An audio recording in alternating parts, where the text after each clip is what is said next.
and raise care is that she's a kid first and diabetic second, and diabetes doesn't have to rule over her life. It's just she might have to plan a little more. She might have to take some extra considerations because she's diabetic, but anything that any other kid can do, she can do too.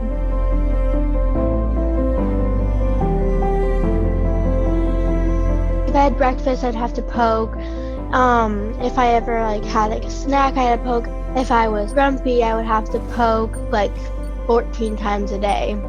Of course, she didn't like testing, and when she talks about, well, it might hurt a lot that I feel like I want to cut my finger off, and then, it might hurt just for a couple seconds, and you feel bad about that, but then the ones I feel even worse about are the ones where she says it doesn't hurt, because then it's almost like she's gotten used to it, or maybe that spot on her finger has scar tissue.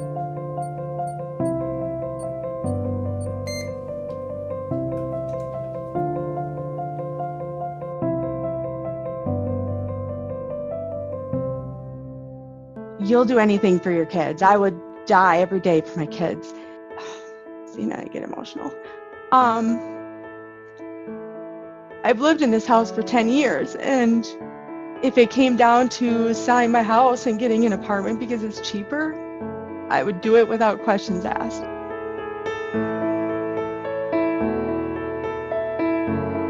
I'm probably your typical middle-class family.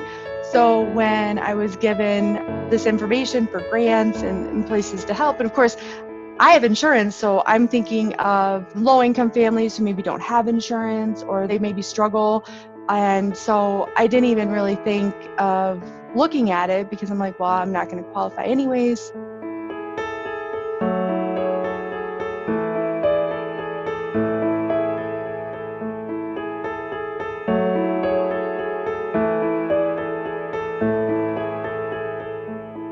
I just remember her staring at her on the couch why are you crying? I think she said you're gonna get a monitor. I got the letter in the mail, and it was like happy tears, and I told her, I'm like, no honey, these are happy tears because we're gonna get a sensor for you so you don't have to poke your finger, and you won't have the black dots on your finger anymore, and it won't hurt, and just so grateful. And I just never thought that anybody would help me.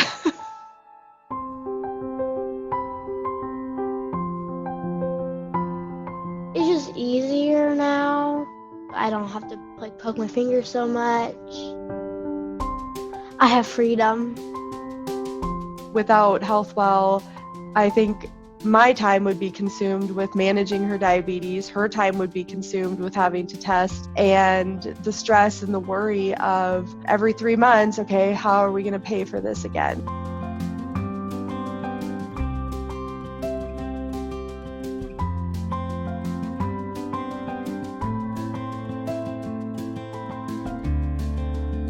I can do anything. There's no stopping me from doing anything.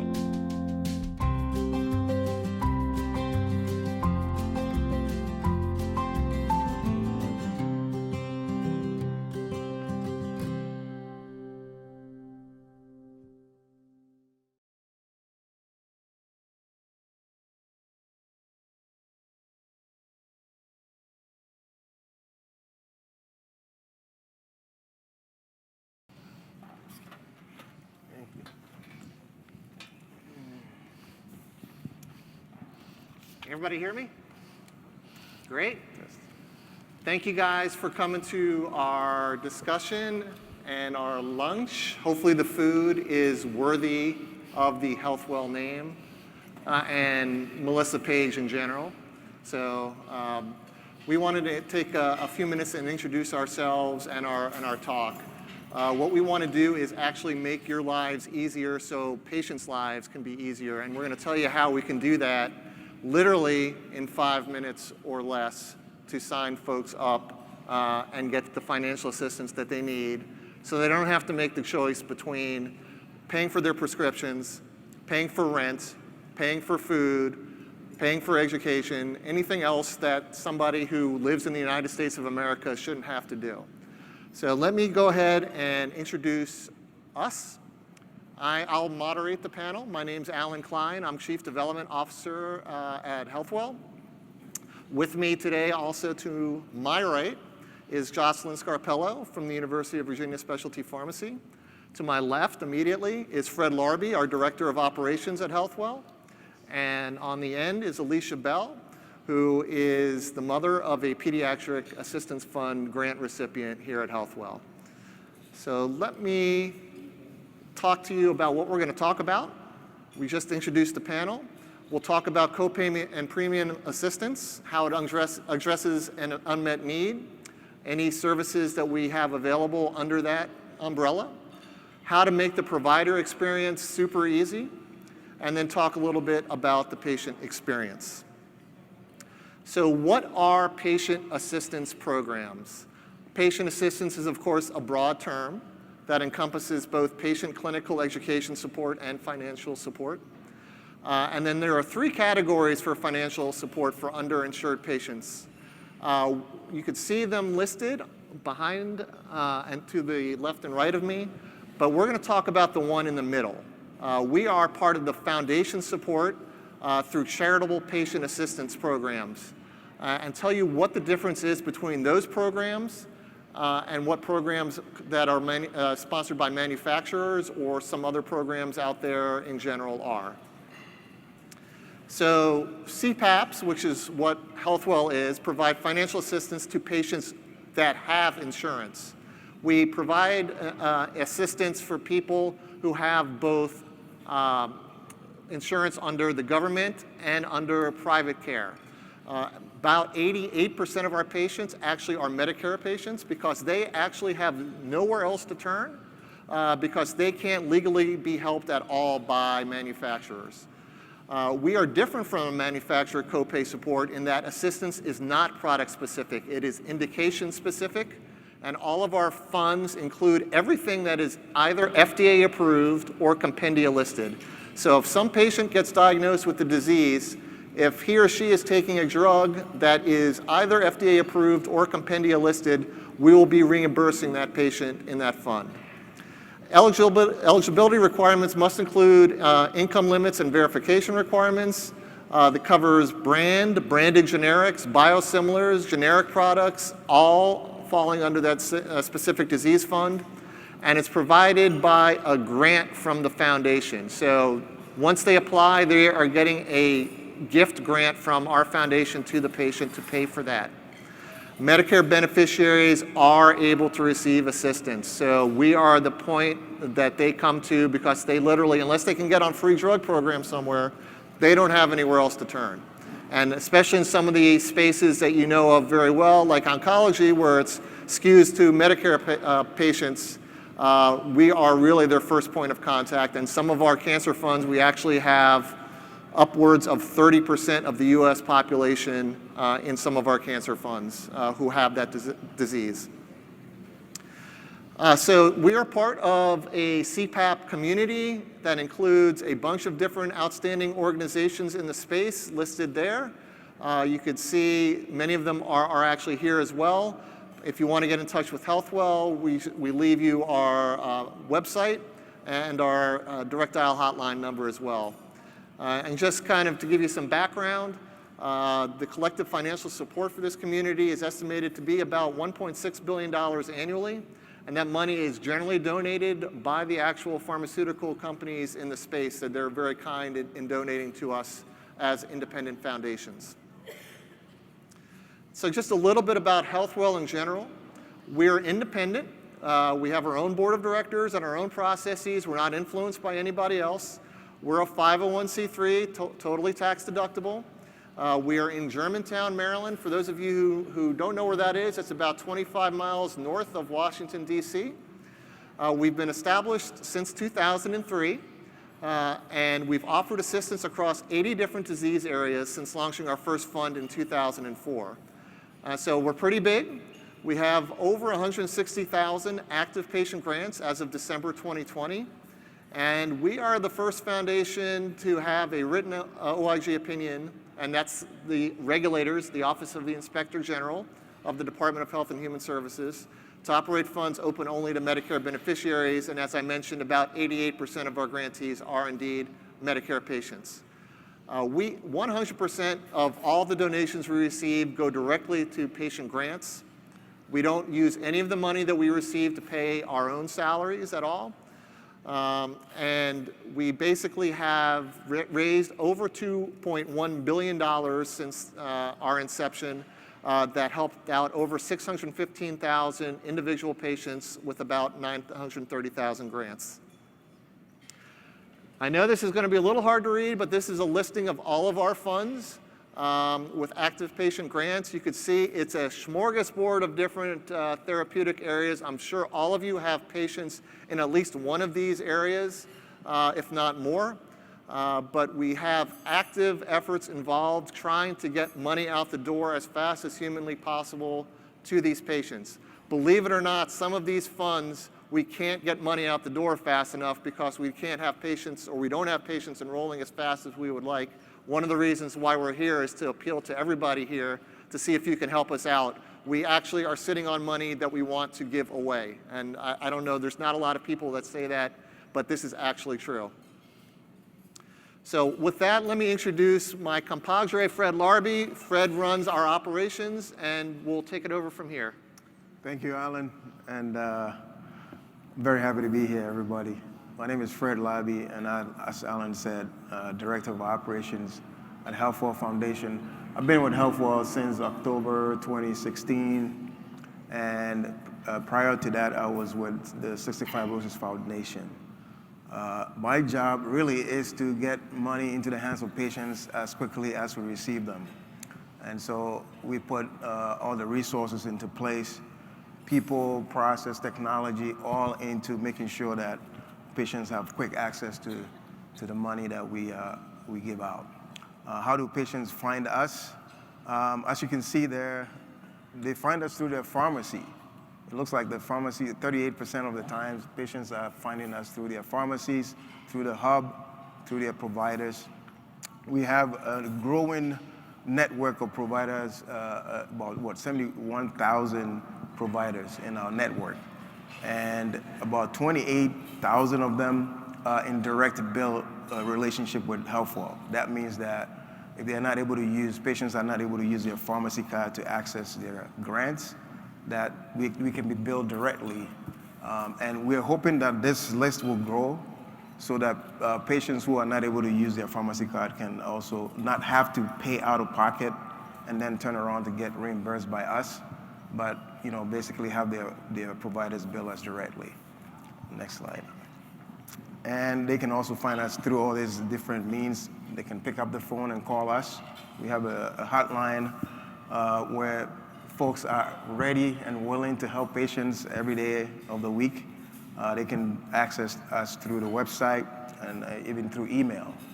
And all the Twitter, the LinkedIn, the click me here and there, all of that. Or you can add all of them. So we're available on social media also. Now, so I just want to give you a snapshot of our grant process. Patients, who qualify to apply are those that have health insurance. Basically, it has to be either prescription or major health insurance, medical, and have to be within household income within 400% to 500% of the federal poverty level, and should have been diagnosed with a disease state that we have a fund set up for. That's pretty much it in terms of being able to apply. Then in terms of applying, anybody can apply. The patient themselves can go online and apply or pick up the phone or even have access to our portal. But providers alongside with pharmacies can themselves apply on behalf of patients. The only thing we ask is that you get the permission of the patient to apply, because you're going to attest to that fact as you apply. And it's through an instant approval process. As soon as you meet our requirements, you're approved, you have access to the funds right away through our pharmacy card. Thanks. That's right. I would add that anybody who's an advocate in this room can apply on behalf of a patient with the patient's permission. As long as you're not representing a manufacturer, that is completely okay, and you can do that through the phones or through the hotline, through the portals, through whatever, and it takes you literally 5 to 8 minutes, and Fred's going to talk about that more. Absolutely. Now, so for our patients, we offer an instant pharmacy card, which literally it's once they're approved, they get the information to bill us directly. So they can provide that information to a pharmacy as soon as they get approved for a grant. Now, I mentioned direct billing with providers and pharmacies. This is the situation where, for instance, if somebody has to have an infusion done, that typically can't go through a pharmacy card. So that's where we have that relationship with different providers and to be able to bill us directly. That way the patient doesn't have to go through that process. The other thing is that the grant is for a 12-month period.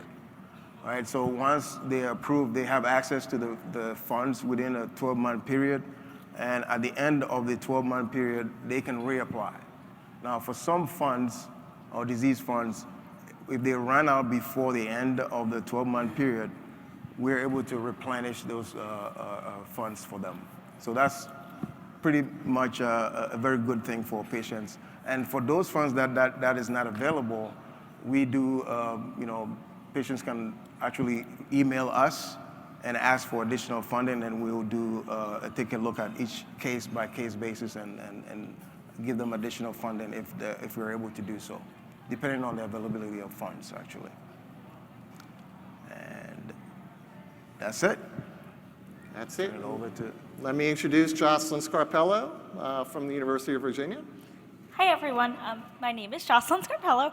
I work at UVA Hospital as a medication authorization technician, and I am a clinic-based pharmacy technician, so I primarily work in the Peds Cystic Fibrosis clinic. My patients are usually prescribed around an average of 10 medications a day, but it could be up to 25, and that really gets costly. So patient assistance, copay cards, grants, everything is very helpful for them. I do try to get patients their medications at either very little cost or zero cost. Next slide.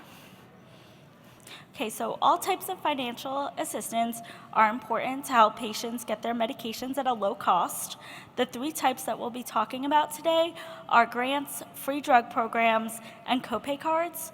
When a patient can't afford a medication, I first look into if they have commercial insurance, Medicaid, Medicare, just so I can see where I can put them and how I can help them get this medication at little cost as possible.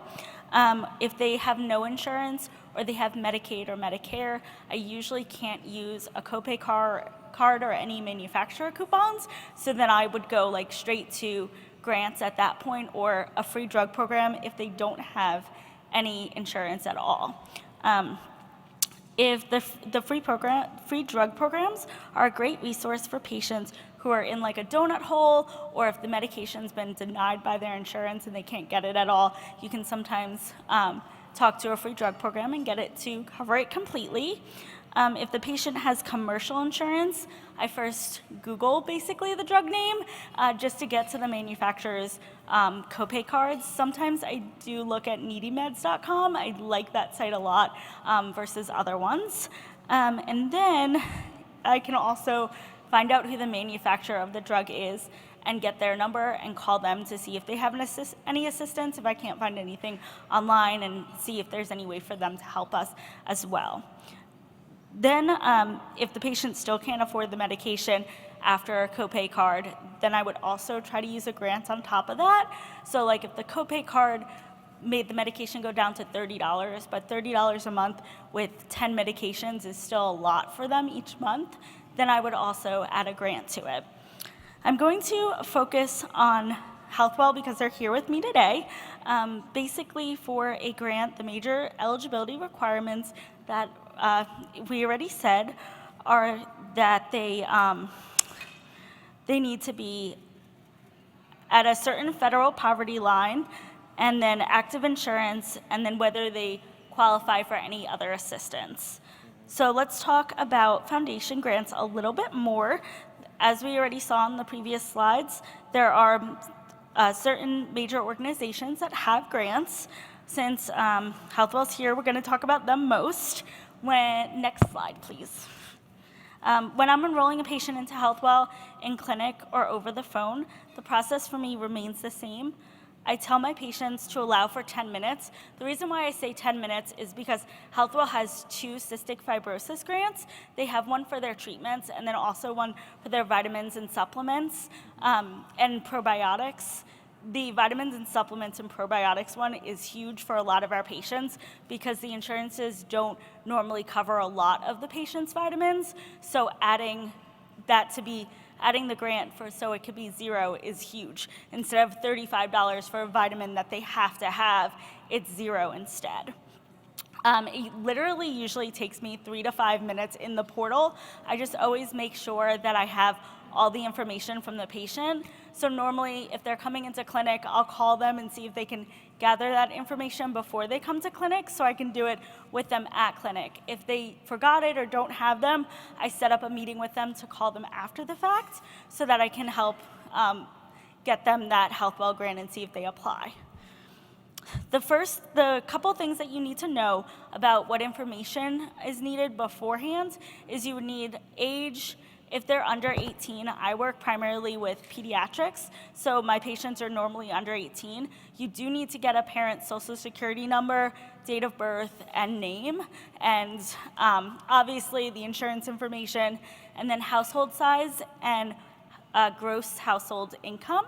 So normally what I tell them is to take their taxes out from the year before and just give me that number because that usually lines up with how they check to see if the information's correct. So if you use that number 99% of the time, you have no issue, you get an approval right away if they're within a certain amount.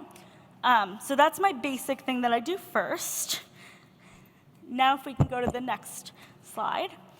The thing I really like about HealthWell, and a lot of the other grants also have provider portals, but the thing I really like about this one is that it takes me 3 to 5 minutes to enroll.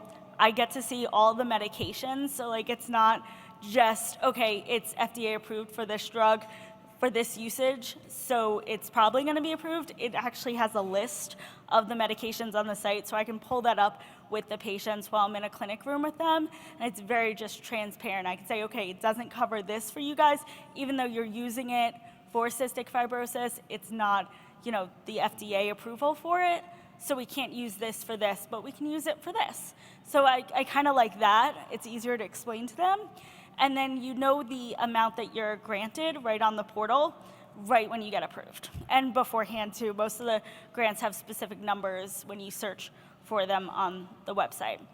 The other thing I really like about them is that if you can't get something to go through, or it doesn't go through the insurance first, or you have an issue, you can do a paper claim with them. You can do the paper claim for the money going to the pharmacy. You can do a paper claim and the money goes straight to the patient. It's just, you have a lot of options. And anytime I call them, if there's an issue or it doesn't get approved right away, it's very quick. Like, they're very quick at finding a solution and they don't give up. Like, one time we were having an issue and I don't know why it wasn't going through, but I was on the phone with a representative for 30 minutes and they were like, we're gonna figure this out. We're not hanging up, we're gonna get it right. So I really like that. The other thing that I like is that they'll work with you. So if you have a weird situation or you can't afford something and it's not particularly on their website, you can kind of talk to someone there, see if there's any, possibility to talk to someone that's higher up and be able to get an approval for something that you might normally not get an approval for. And then next slide. So the portal also allows you to monitor your patients. So me and the providers use this a lot because in the portal you can see when they're filling their medications and how much they're using out of their grant. So you can kind of determine if they're gonna run out of their grant early and you need to find other assistance, earlier just by tracking it. You can also see when the billing information is not going at the pharmacy. So you have a grant, but they don't need a grant anymore because their insurance is completely covering it. So they no longer need that grant. So you can kind of call HealthWell and be like, hey, we actually don't need the grant anymore. You can use that fund for someone else instead of having to take all that money and them not being able to redistribute it. You can see the grant, when the grant expires, where and when the claim is processed. So we use that a lot to see if they're filling it on time and see if they're getting like the right amount, because it shows you all that. And then it also shows you on the paper claims when the check was mailed out and what the check number is, so that it's very transparent. If it's going to the patient, you can call and be like, hey, your check just got mailed out. You should see in a couple days. If you don't, let us know. So I really like that. That is it. Next person. Thank you, Jocelyn. And it's great to hear from somebody who I would consider to be a super user of our portal and patient enrollment at HealthWell. Thank you. So just before Alicia speaks, I just wanted to tee up a little bit on the specific fund to which her daughter is enrolled. HealthWell's Pediatric Assistance Fund. Just to give you the genesis of this particular fund, this is probably the most heartening story that I could tell. We had patients all of a sudden, after they got back on their financial feet, who decided to send us thank you, pay it forward checks back to HealthWell for the next person who might need help over the course of time. And believe it or not, eventually those patients sent us what amounted to about $800,000 across the United States in these fundings, saying, thank you for being here for us. Can you make sure that the next person is taken care of? Since this wasn't a disease-specific donation, we had to figure out what to do with this. So we decided everybody is for healthy kids. So let's figure out a way that we could service the pediatric community in a way that is holistic, that is not really disease-specific, but also conveys the intent of the donations back from the patients to HealthWell. And since we got those initial donations in, those have been matched by our corporate offices, by other manufacturer donors, and this fund has never closed since it opened at HealthWell. So you can see the parameters of this fund online on the screen. It's for all pediatric patients with a variety of diseases and conditions. And you have to apply on the phone, so that's the only difference between this fund and some of the other funds. But to just show you the breadth, this is a partial listing of the indications that this fund has happened to address in pediatrics.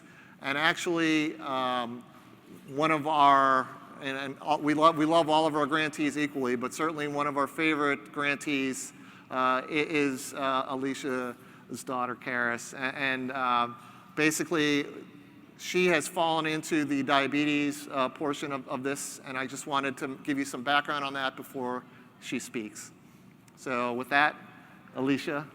Thanks, guys.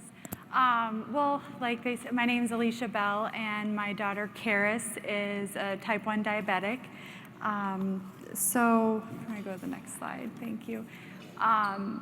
You know, it's my story, it's Karis's story, but you know, we're just one of many people that end up all of a sudden, you know, our particular story, I thought my daughter had a bladder infection, so I brought her to a primary care provider, and they did a urine analysis and then a blood draw, and then the blood machine's down, so they said, we'll call you with the results, and I get a call from an endocrinologist asking us to head to Sanford, which is about an hour and a half from where we live.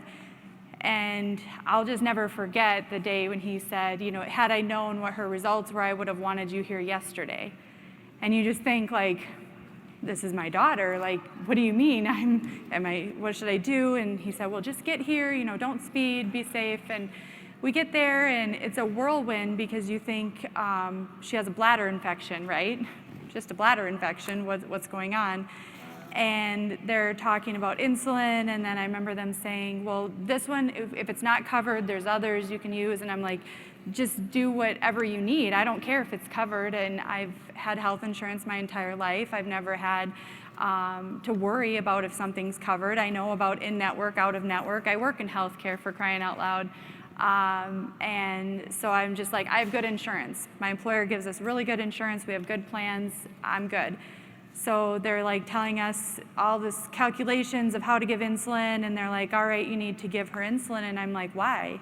She has a bladder infection. You know, as a mom, you have this. I was in complete denial that this was going to be a life-changing event for us. And so I actually made her father give the first insulin injection because I didn't want to be the one to kill her if this wasn't really what she was diagnosed with. Because again, she just has a bladder infection. So it wasn't until that night when you're in the hospital with your daughter, who's not sick, she's running around playing and calling for her child life specialist at Sanford because she wants to play, but she's calling the nurse line, so the nurse is coming in, and I'm like, what is going on? This is a bladder infection. So I'm laying in bed, and I'm like, what do they mean is it wasn't covered, or if it's not covered, I better check this out. And again, I work in healthcare technology, so I go onto the website on my phone, and I'm looking, zooming in on Tier 1, formulary, you know, what's going on, just trying to navigate it all. And I thought, well, you know what? I have good insurance. I trust, you know, that everything's going to be okay, because even if it wasn't covered, what was I going to do?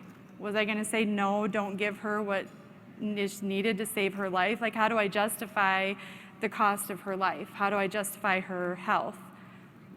Next slide. So we go to, we spend a few days in the hospital. We get out, and they give us a list of prescriptions. They call them into the pharmacy. We get back home, stop by the pharmacy, and again, I'm thinking in my head, like, I have a $20 copay, so there's like 6 prescriptions, okay, $120, we'll see how this goes. They explain all the prescriptions to me, and they're like, $670 some dollars. Excuse me, what?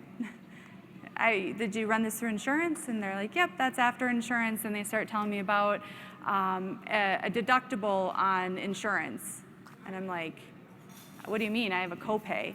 Well, no, there's a deductible, and so you have to pay a co-insurance towards a deductible. And I was like, yeah, but this is pharmacy, right? You know, like, you just don't know until you're flung into this system, and it's daunting, it's confusing. And I work in healthcare, remember, so I know these terms and I understand them, but they aren't supposed to apply to me because I know my benefits. And so I said, well, whatever, you know, whip out the credit card, pay for it, because she needs this. I can't just walk away without insulin. I can't just walk away without glucagon if she goes low. And I get home and I start doing research, you know, because I'm sure I'm going to get my money back. I'm going to get a refund from that pharmacy, I tell you what. Well, I never got a refund because it was right. And so then we find out that Karis is hypoglycemia unaware.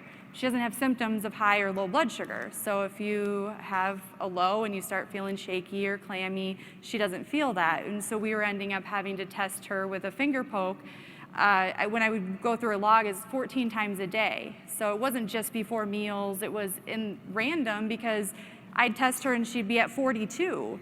Normal, if you don't know, should be 80 for someone who's not diabetic. And for her range can go up to like 200, right? And so I'm like, do you feel low? And she's like, no, she's running around like she's 5, right? So she's just having a good time. And here's me thinking, you should feel something.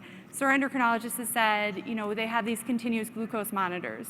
You insert it. At the time it was once a week, now they're at every 10 days, and it will tell you every 5 minutes what her blood sugar is. She was getting these little black dots, if you saw the video, little black dots on her fingers because of all the needles that were going in, and it wouldn't heal fast enough till the next, and we would rotate, right, and you do the things, but so I'm like, okay, well, we have to have this, because what kind of a life is that for a little kid to have black dots on her fingers, and the pain, and how much is this now, right? So then you find out that there's this whole world of medical insurance that you knew nothing about, where there's DME supplies are covered at 50% co-insurance, whereas if they covered under pharmacy, they might be paid at your copay, or if they're paid under medical, it'd be your 20%.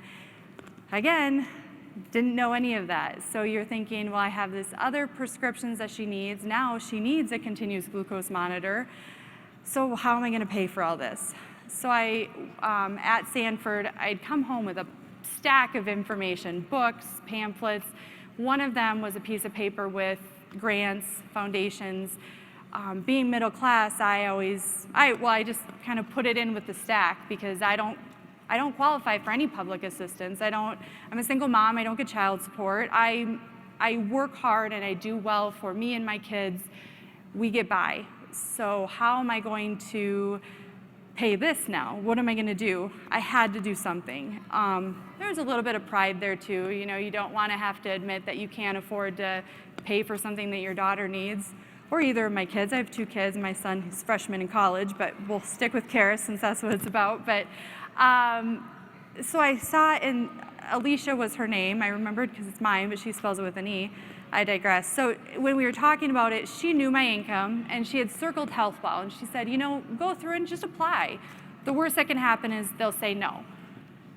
So I went onto HealthWell's website, and I saw you had to call, so I called, and they were so nice and so friendly, and they let me tell my story. You know, everyone loves to tell your story. Like if you ask someone who has kids, like, well, what's your birth story? You'll get like a 20-minute long explanation of giving birth. Well, Karis is my story that I tell. And they listened, and then they walked through this process. It took probably longer for me to tell the story than it did for them to ask me the questions. I wrote a letter of need, which it's been 5 years now, and you guys, every time I write that letter, I just really don't think it conveys how thankful I am.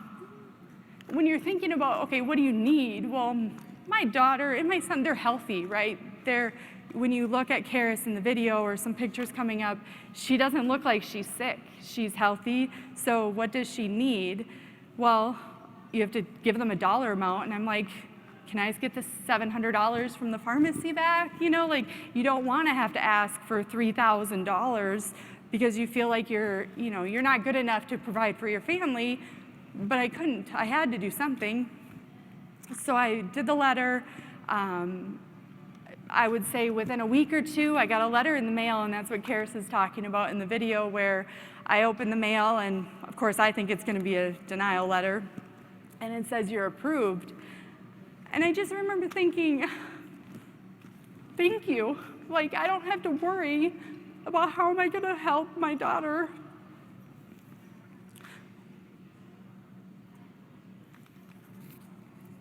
How can I help her live a normal life so that she can be a kid first and a diabetic second? Everything that she does, whether it's birthday parties or school, if any other child is able to do something, she can too. We have to take precautions, you know, I can't just, like on my watch, I can click on here and see exactly where her blood sugar is. She's 111, that's good, arrow straight across. I can be here talking to you guys in hopes that I'll inspire you to tell patients to contact HealthWell rather than being home because I'm worried that she's not gonna, survive me being gone. She can go to the park and I don't have to worry about her going low. Anytime I've called HealthWell, it's been really easy to talk to them. I typically just go onto their portal. I don't even have to worry about paying for all of her supplies up front. I just contact the distributor, place the order, they ship the supplies, I fill out a form, upload it to the portal, and then HealthWell sends the check directly to the distributor, so I don't have to worry about invoices or having to pay up front and then reimburse them. So it's all so simple, and I do it once a year, and then every 3 months I just upload the form, and it works really well. Next slide. So this is Karis, her in the hospital. She doesn't look sick, does she? Now, like knowing she's a little thin and everything, but she can do anything that anybody else does. And I've tried to raise her that from diagnosis that you're not a diabetic, you're a kid who has diabetes. It's just, I have brown hair, she has blonde. Well, she's also has diabetes. So on the next slide, you'll see a bunch of different things, and for the most part, we try. I mean, she gets in trouble when she's high, her blood sugar's high, I can tell. She has a phone that she wears that communicates, and her phone will alert when she's high or she's low. So when she's high and she's getting snippy and getting an attitude, that's her alert that, hey, I'm high, I need to like remember things are a little more annoying for me right now. Or if she's low and she's feeling sick and just doesn't want to do anything, she needs to drink something. In these pictures, she's just a normal kid, right? She's not, she's what, I think we're at Valley Fair in one, and ice skating, trick-or-treating. In the video, there's one of her in her Halloween costume. You know, if you're a diabetic and you're trick-or-treating, how easy is it to sit there in between houses and take off your costume and have to do a finger poke? We don't have to do that because HealthWell helps me pay for those supplies. Having an insulin pump is not cheap, and her being able to live a somewhat normal life. I mean, you can see her pouch around her waist and everything, but these are the things that if I didn't have the sensor, or if I didn't have her insulin pump, her life would be very different. And HealthWell affords her a more normal life because we can have these supplies that she needs. Thank you, Alicia.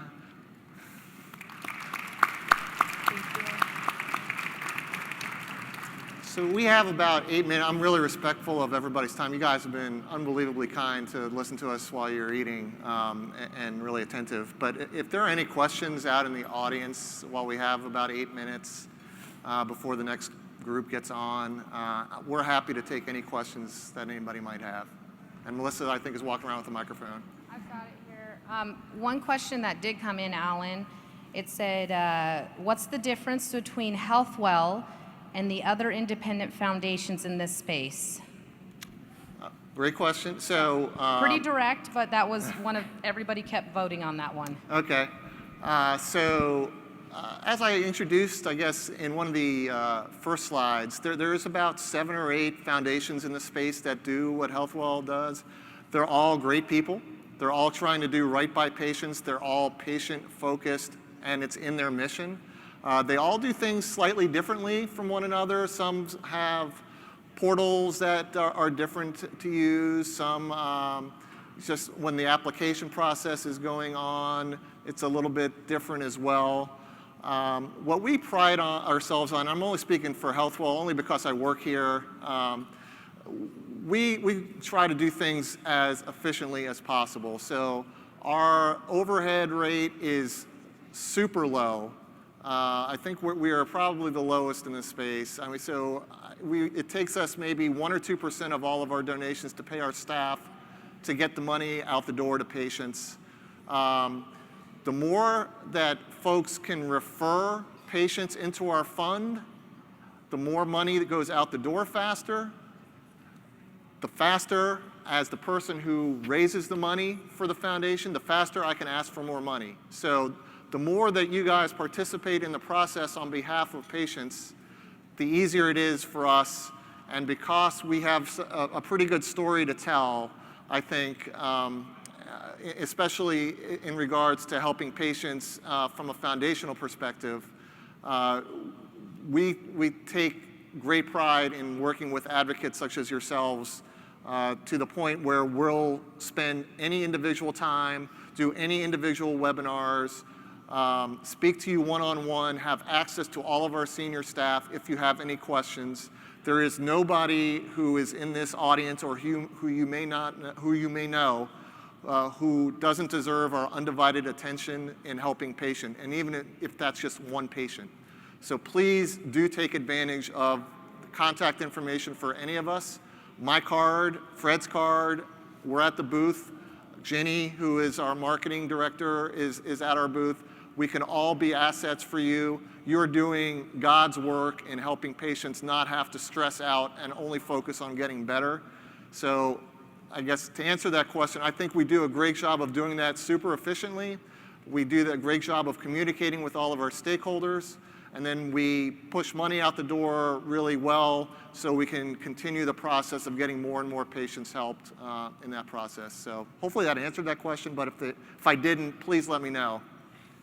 I just wanted to add to it that what I do is I leverage what disease state you're looking at. So different grants, some of them have different award amounts for different disease states. Some of them get closed quicker or open longer or whatnot. Like for cystic fibrosis, I have a certain grant I go to, but then if I'm covering another disease state, I may be going to a different grant. And it just really depends on who has the right grant for your patient. So as advocates, you really just have to learn all of them and find your pros and your cons to each one. They're all here to do the same type of thing, but different grants have different pros and cons for different disease states. I would say one of the differences I can say is that I have not seen or heard of another foundation that has a pediatric assistance grant where it's for someone like me where type 1 diabetes isn't the worst thing that could have happened to my family, right? There's many other things out there that could have been way worse, and she's able to live a happy, healthy life because HealthWell has that grant. And I would say there's nobody out there like that. Thank you. Yeah, the only other thing to add is that we open up funds similar to that as often as we can. So last year we opened up 3 different COVID funds, and one of them is still open for frontline healthcare workers who are having some tough times having seen so many patients in so little time.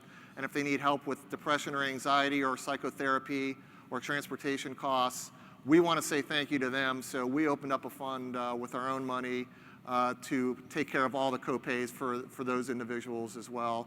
We have those same for anybody who's diagnosed with cancer. We have a behavioral health fund for anybody with a cancer diagnosis. We will pay their psychotherapy copays. We will pay their prescription drug, depression, anxiety treatment copays due to their diagnosis.